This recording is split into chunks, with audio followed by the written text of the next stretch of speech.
kasih Anda masih menyaksikan debat pertama calon gubernur dan wakil gubernur Provinsi Jawa Tengah pemilihan tahun 2024. Sama seperti segmen sebelumnya, kedua pasangan calon akan saling bertanya, menjawab, menanggapi, dan merespon. Namun kali ini kesempatan diberikan untuk calon wakil gubernur.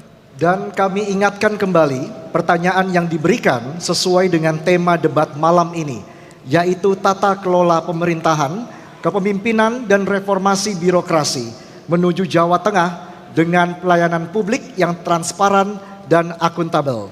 Selain itu kami juga menghimbau jika pertanyaan menggunakan singkatan dan istilah asing, mohon dijelaskan terlebih dahulu agar hadirin dan juga pemirsa di rumah mengerti dengan singkatan dan istilah asing tersebut. Langsung saja kami undang kembali kedua paslon untuk berdiri dan menuju ke podiumnya masing-masing. Baik, kesempatan pertama, silahkan calon wakil gubernur nomor urut 1 untuk bertanya kepada calon wakil gubernur nomor urut 2. Waktu Anda 1 menit dimulai ketika Anda berbicara, silahkan.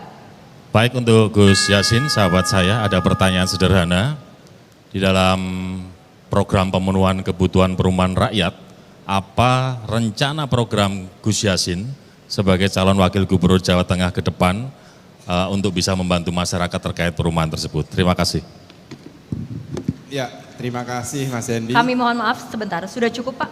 Baik, kami selanjutnya persilahkan kepada calon wakil gubernur nomor urut 2 untuk menjawab. Waktu Anda 3 menit dimulai ketika Anda berbicara, silahkan.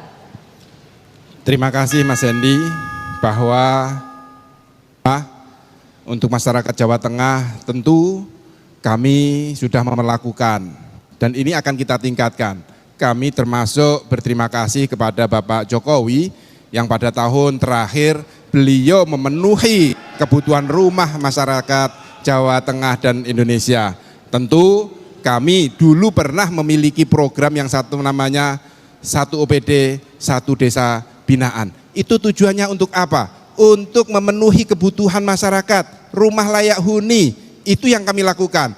Dengan anggaran OPD kami waktu itu masih belum memenuhi, maka kami berkolaborasi dengan seluruh stakeholder yang ada di Jawa Tengah. Bahkan saya ucap terima kasih kepada organisasi-organisasi seperti organisasi Santri Gayeng Nusantara yang pernah ikut andil dalam pemenuhan rumah tidak layak huni dibangun oleh mereka sendiri, Mas. Sehingga kami juga ada di pemerintah Provinsi Jawa Tengah sekitar 62.000 per tahun anggaran itu disediakan oleh pemerintah Provinsi Jawa Tengah untuk pemenuhan rumah layak huni. Terima kasih, Mas. Waktu masih tersedia, apakah ada yang ingin ditambahkan atau sudah cukup? Cukup.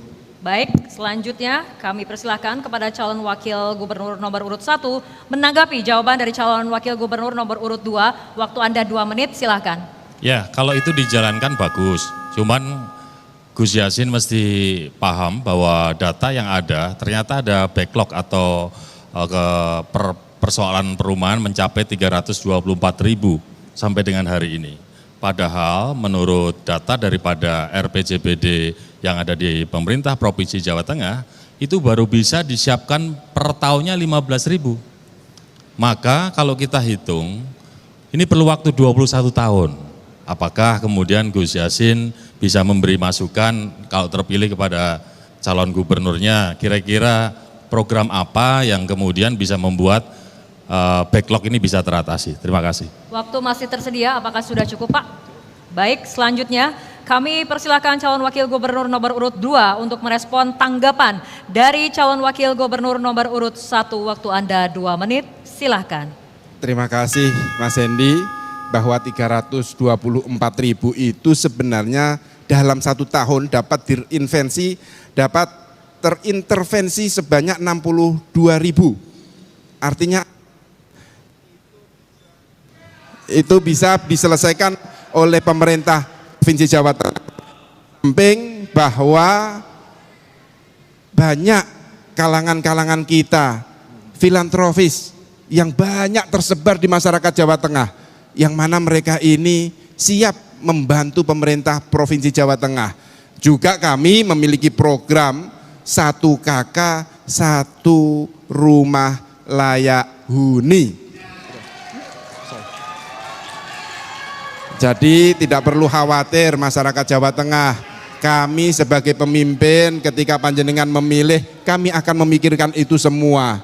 Maka dari itu saya ucapkan terima kasih Mas Hendy atas masukannya yang menyemangati kita untuk pembangunan Jawa Tengah, termasuk ketersediaan layak rumah huni yang tadi disinggung dalam pertanyaan pertama terkait SDGs. Itulah pentingnya pengetahuan kita. Terima kasih. Waktu masih tersedia, apakah Anda ingin ditambahkan atau sudah cukup? Cukup. Baik, terima kasih. Baik, selanjutnya kami persilakan kepada calon wakil gubernur nomor urut 2 untuk bertanya kepada calon wakil gubernur nomor urut 1. Waktu Anda 1 menit dimulai ketika Anda berbicara. Silakan. Terima kasih Mas Hendy, kawan saya ingin mengajukan pertanyaan berkaitan dengan pelayanan publik dan tata kelola birokrasi.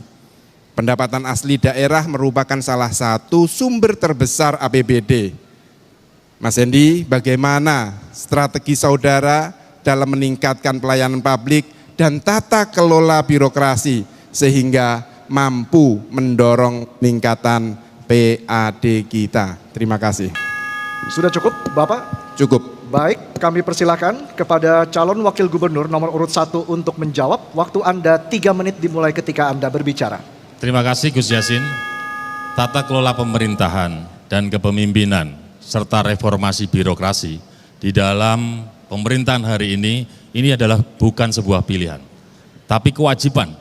Ini sebuah keharusan yang dilakukan oleh pemimpin modern, pemerintahan yang modern. Kenapa? Karena masyarakatnya sudah cerdas. Masyarakatnya semakin ingin mendapatkan pelayanan dengan cepat. Maka kami pernah terapkan, kami punya pengalaman bahwa untuk menjalankan itu kita memakai tools tambahan perlengkapan di mana digitalisasi bisa diterapkan untuk kemudian bisa membuat pelayanan publik bisa menjadi semakin cepat. Waktu itu kita buat namanya e-government di Kota Semarang 2013. Apa yang terjadi? Resistensinya adalah pertama dari teman-teman internal PNS. Ada yang sudah sepuh, sudah tua, nggak paham dengan kemajuan teknologi. Tapi kita buat fakta integritas, kita paksa. Karena menurut kami waktu itu bahwa kemajuan teknologi adalah hal yang tidak bisa kita abaikan begitu saja. Maka kemudian berkembang, mulai dari e-planning, perencanaan, musrenbang di tingkat RW, kelurahan, kecamatan, sampai musrenbang kota, ada sebuah perencanaan yang bisa dimasukkan oleh masyarakat lewat e-planning tadi. Sehingga akan muncul usulan-usulan aspirasi dari masyarakat yang mungkin mereka waktu itu tidak datang di dalam musrenbang.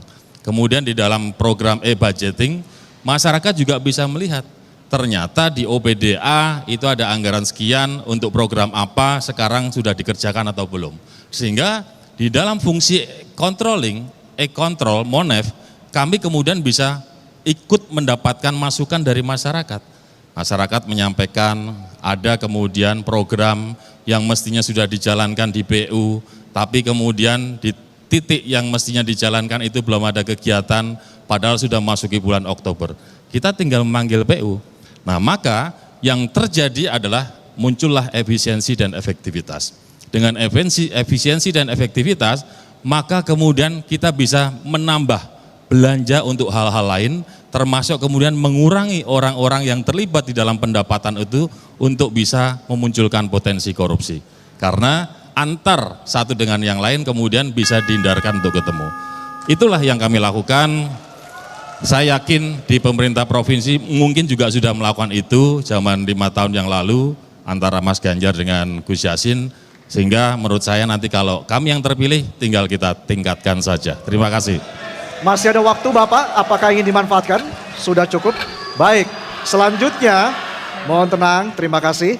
Selanjutnya kami persilakan kepada calon wakil gubernur nomor urut 2 untuk menanggapi jawaban dari calon wakil gubernur nomor urut 1. Waktu Anda 2 menit dimulai ketika Anda berbicara, silakan.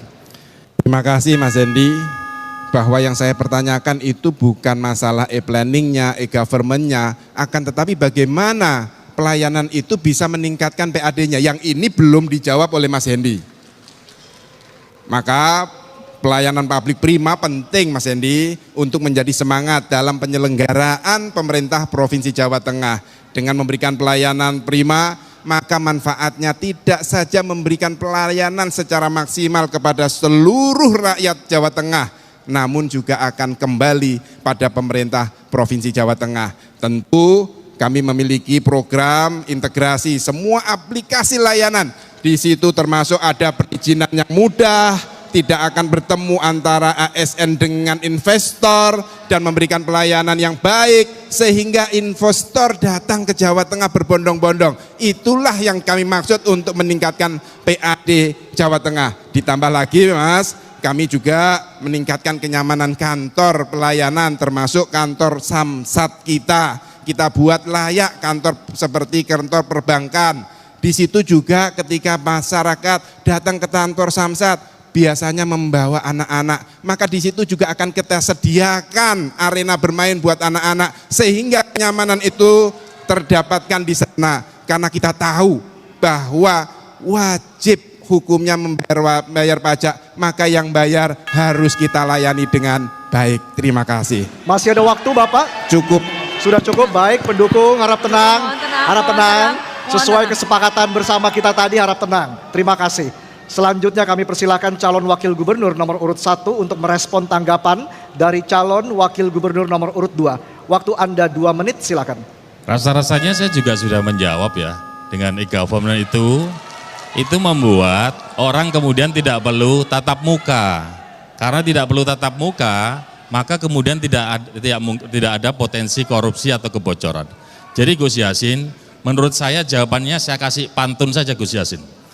Debat bukan ajang menjatuhkan. Jangan marah-marah kalau berbeda pendapat. Mari kita jaga persatuan, bersama kita bangun Jawa Tengah perkasa. Jadi apa yang disampaikan Gus Yassin bagus, tapi kami kan juga punya pandangan untuk membuat Jawa Tengah lebih bagus. Jadi nggak perlu kita kemudian harus bermarah-marahan. Gitu ya Gus ya. Terima kasih, matur nuwun. Assalamualaikum. Masih ada waktu Bapak, apakah ini dimanfaatkan? Sudah cukup? Baik, kami persilakan untuk kembali ke podiumnya masing-masing. Iya.